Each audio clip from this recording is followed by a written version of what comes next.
Welcome back to the Playdate. I'm your host, Kaitlin Hansen. And I'm Sierra. Awesome. Well, how are you today? I'm doing so good. Good. How's the week been? It's been a week. I'm in the process. Well, I just moved. Finally getting settled in and everything reorganized. So it's been crazy, but nice. Good. No, I love that. Well, I'm excited today because we are going to have you share your birth story. Yay! Yay. I'm so excited. I love talking about birth.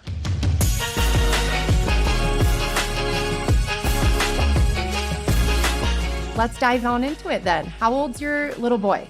He's going to be 2 in April. Okay, 2 in April. So been a minute. It's been a minute. But I got this baby book from a baby shower.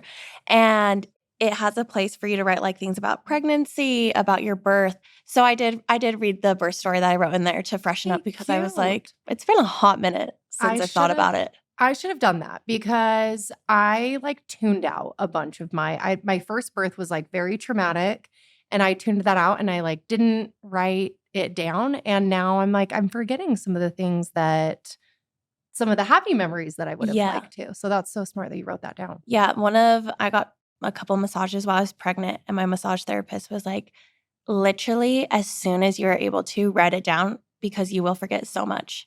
And so I was in the hospital cruising down all the details I could think of. I love that. So smart. Okay, awesome. Well, let's dive on into it. Talk to us about how it happened. Did your water break? Did you get induced? So I was at my 41-week appointment. Okay, so overdue. So I was overdue. How many days? When he came, I was 9 days. Oh my gosh. After my due date. So 41 and 2. Okay. That's how I was with my first. And I don't know how it was for you, but I felt like it was the darkest days where I'm if one more person asks me if the baby's here yet, I will freak out. Oh, yeah. Well, everyone's like, when is he coming? When is he coming? When is he coming? And I didn't want to be induced. And so I was like, he's going to come and he's going to come. Yeah. But when I was at my 41-week appointment, they were like, we will have to schedule an induction for this date if you do not go into labor by yourself. And I was like, I don't want that. Yeah. And so they were like, well, we can strip your membranes.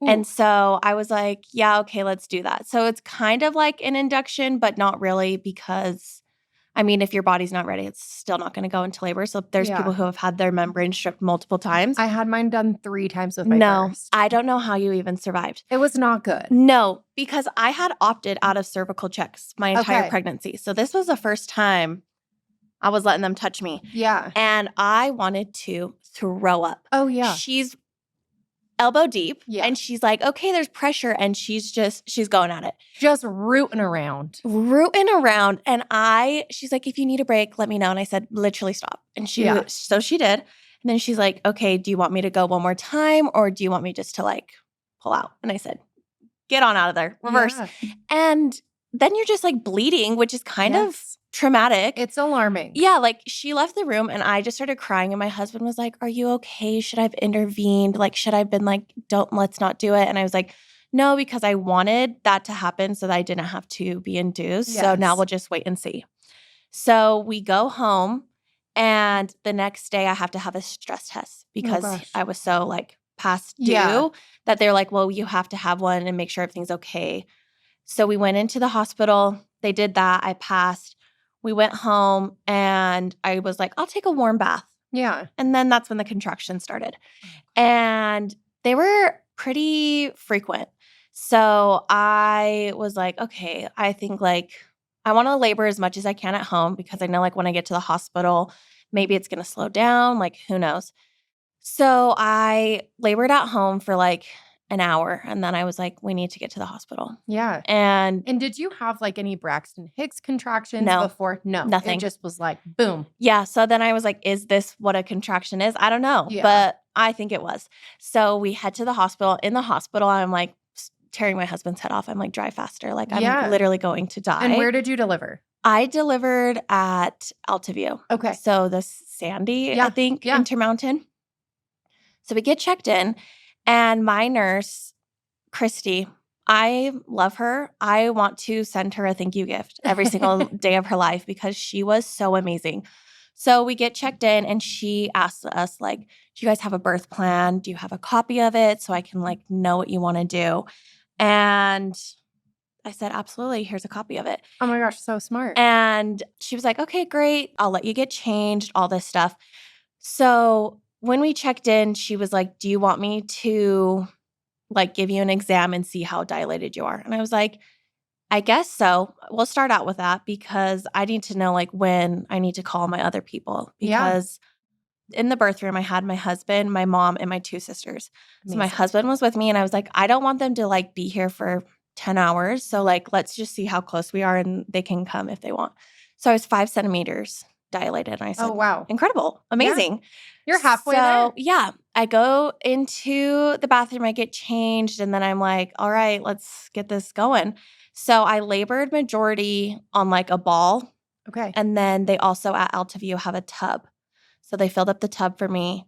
And to be honest, I didn't love that as much as I thought I did because I had back labor. I don't know if you ever had Oh. back labor with your 2 girls. I don't even know what I had. I ended up having emergency C-sections. So, Oh, no. yes. So Okay. I'm like, I don't even know what labor is. You're like, who knows what's going on? Yeah. Yeah, I had back labor, which was like you're filling it all in your spine. Oh, So if I had a contraction, I would get like counter pressure on my hips or on my knees, and it felt great. When you're in the tub, no one can really give you counter pressure. yeah. And so I was like, this is actually hell. Get me out of here.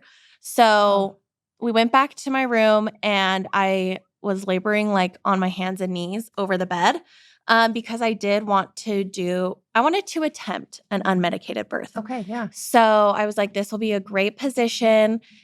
And it was rough. She was rough, but I was just like, I just got to get through it. Like Yeah. once it's done, I'm going to have a baby. So Yes. no matter how bad it gets, there's going to be a baby at the end of this. And so I can just keep pushing through. I had a bumpin' birth playlist. I turned it on and I told my mother, I said, Shanny girl, there is explicit songs on here and I don't want to hear it from you. Like I'm birthing this baby. Yeah.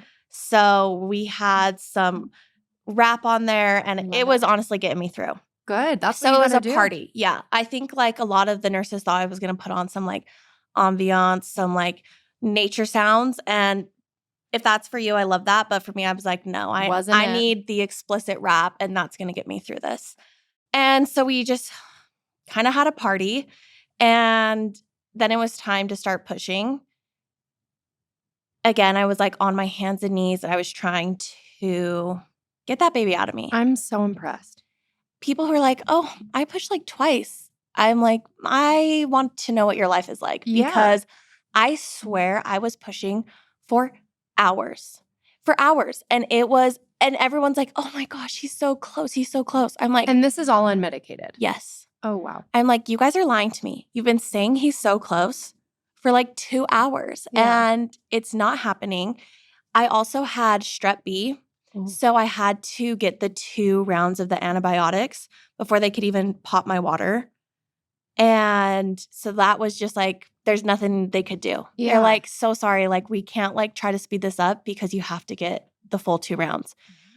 So that was going on. They tried to pop my water and she was digging in there with that hook for a while. And I was like, ma'am, I'm so sorry. Like, I understand you're trying to do this, but like, I need you to be Can done. you be done in there? I was just like, Their little crochet hook. their crochet hook. And she was up there for a hot minute.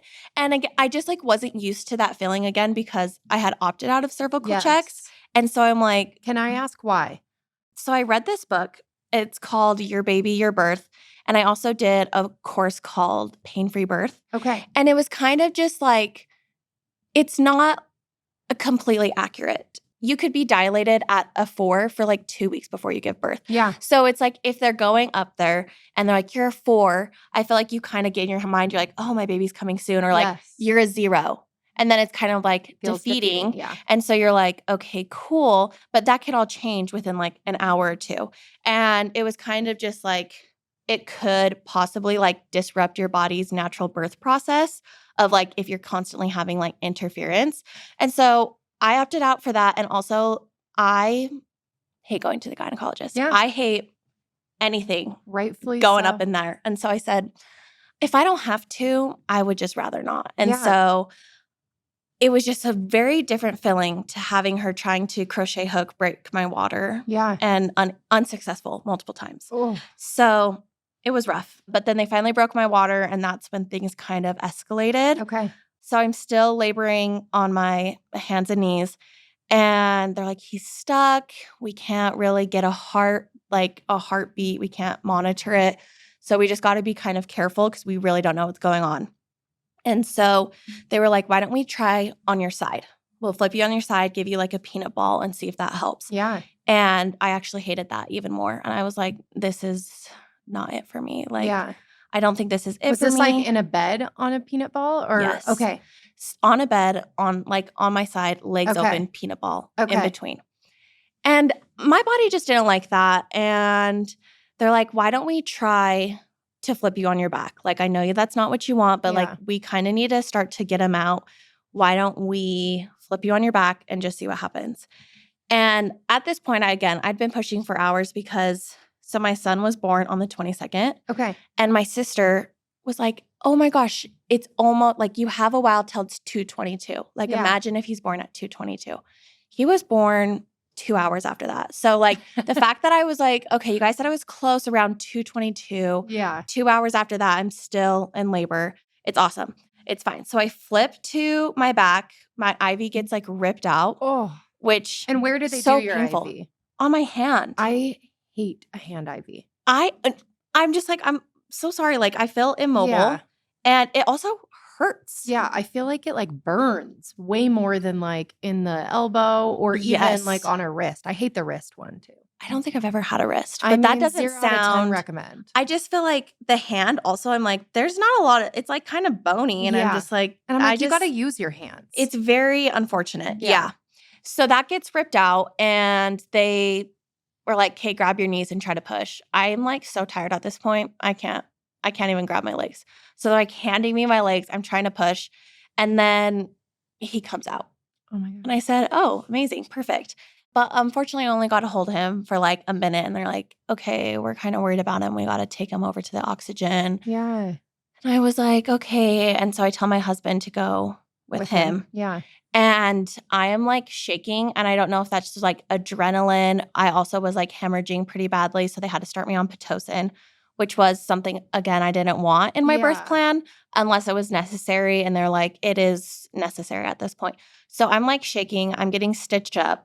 As I'm getting stitched up. Really quick before you go into that, how Yeah. was like, I hear that like the afterbirth, the placenta delivering that is equally as painful. For me, that was not the case. Okay, For me, she just slid right out. Okay, good. And I love was that. like, okay, great. I think after when they're pushing on your stomach, Yes. Oh, I want to punch somebody. I'm like, girl, there's got to be a better way. Yeah. Like, we got to have a better way to check bleeding than like pushing on my stomach. Yes. But anyways, they're stitching me up.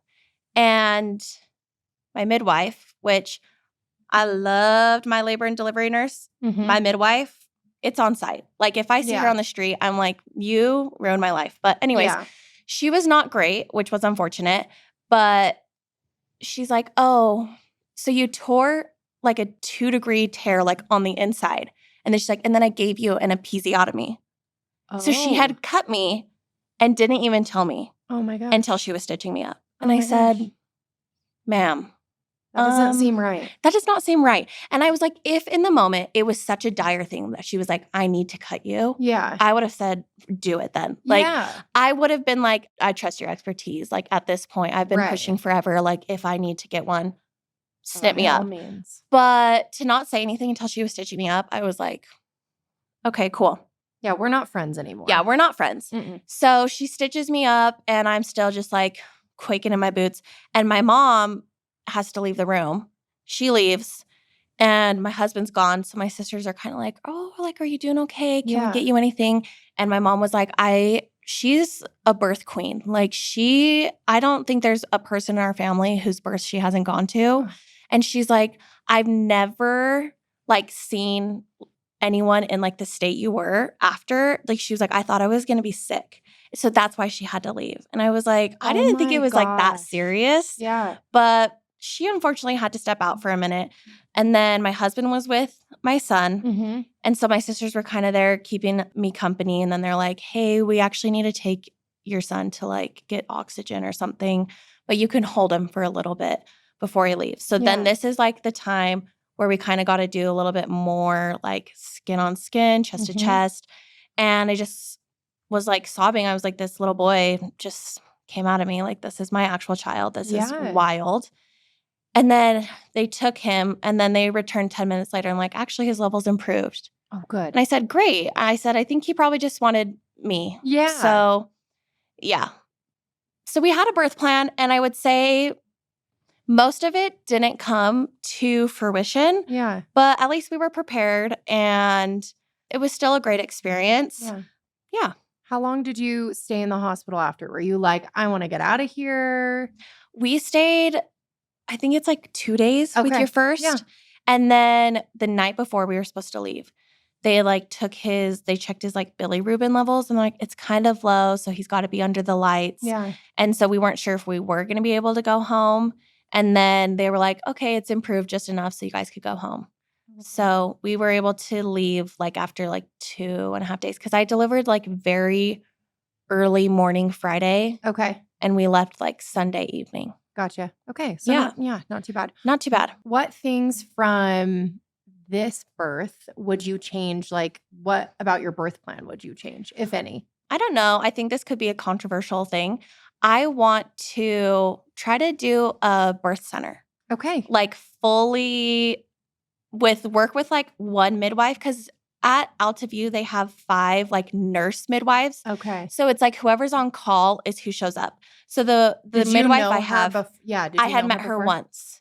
And I thought it was going to be fine. It was just like she showed up to my birth and she was in the corner texting on her phone. And I was just like, girly pop, like this is not showing me that you like have like you're paying attention to me.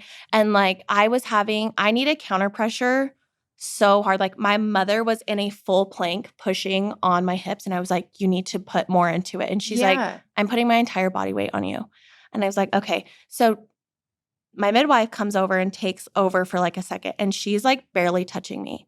And I was like, ma'am. You're like, give me more. I'm like, give me more. Yeah. So it wasn't like a super great experience with her. But I think I want to try like, and just have like one midwife, maybe have a doula and just do like a birth center because I did like the experience of going unmedicated. And I'm like, okay, if I could do it once, I could do it again. Yeah. But then I'm nervous because I'm like, what if I am like, give me the epidural and I'm at a birth center. So that might be one thing that we try to change. But other than that, I felt like everything was great and I would want to do it again. Yay. Yeah. Okay. Well, I love that. Thank you so much for coming on and sharing your birth story. Of course. Thank you. Okay. Bye, everyone.